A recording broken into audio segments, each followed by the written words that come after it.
Sa pagsisimula ng taong 2025, nilingap ng Iglesia ni Cristo ang mga kababayan po nating Muslim sa Salam Compound sa Barangay Culiat, Quezon City. Ito po ay bahagi ng paggunita ng mga kaanib sa Iglesia sa sentenaryo ng kapanganakan ni kapatid na Eranio G. Manalo, isa sa mga naging executive minister ng Iglesia ni Cristo. Darito po ang detalye sa report ni Mean Corvera. Sa pagsisimula pa lang ng 2025, agad nagsagawa ng lingap sa mamamayan ng Iglesia ni Cristo sa may 5,000 kababayang Muslim dito sa Salam Mosque Compound sa Culiat, Quezon City. Bahagi nito ang libreng konsulta at pamamahagi ng libreng vitamins at mga gamot para sa mga bata tulad ng gamot sa lagnat, ubo at sipon. Nilingap din ang matatanda, pinagkalooban ng maintenance medicine para sa hypertension at diabetes at pangkaramdaman. Kabilang sa mga nakinabang ang pamilya ni Nanay Zoraida na ipinakonsulta niya ang kanyang anak dahil ilang araw na itong nilalagnat at inuubo. Kahit na yung para sa ubo lang, 150 yun eh.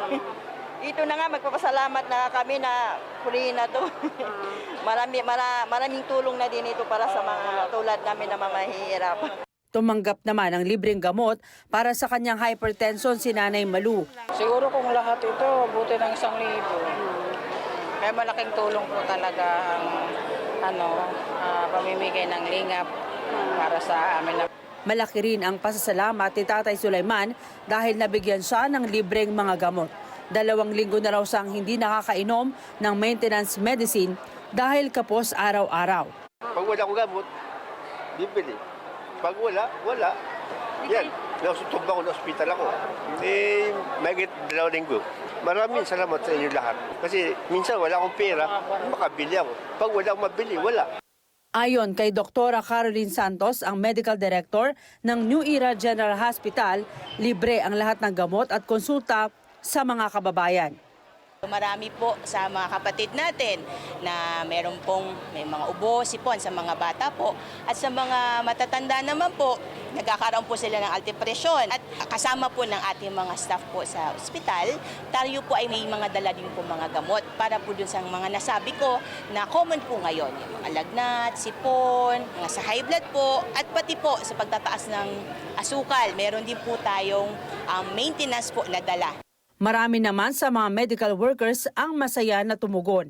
Ayon naman sa tagapangasiwa ng distrito ng Sentral na si Brother Diosdado Dades, isa lamang ang isinagawang lingap sa mamamayan sa serye ng mga aktibidad na isasagawa kaugnay ng paggunita sa kaarawan ng Eranio G. Manalo.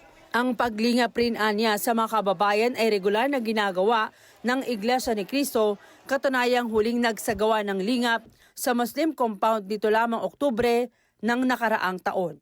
Ang paglingap po na isinasagawa ng Iglesia ni Cristo, hindi lamang ang doktrina na tinutupad namin sa Iglesia na dapat kaming mag-ibigan bilang mga magkakapatid. Nakasulat din po sa Biblia na dapat naming ibigin at mahalin at ipagmalasakit ang aming kapwa-tao.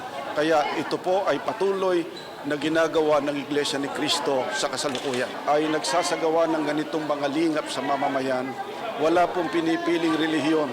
Kahit ano pong relihiyon na kinakaaniban ng tao ay dinadamayan at tinutulungan ng Iglesia ni Cristo, lalong-lalo na po ang mga kababayan po nating mahihirap. Mean Corvera para sa Mata ng Agila, matatag, matapang, matapat. Maraming salamat sa inyo pong pagsubaybay sa Mata ng Agila Primetime.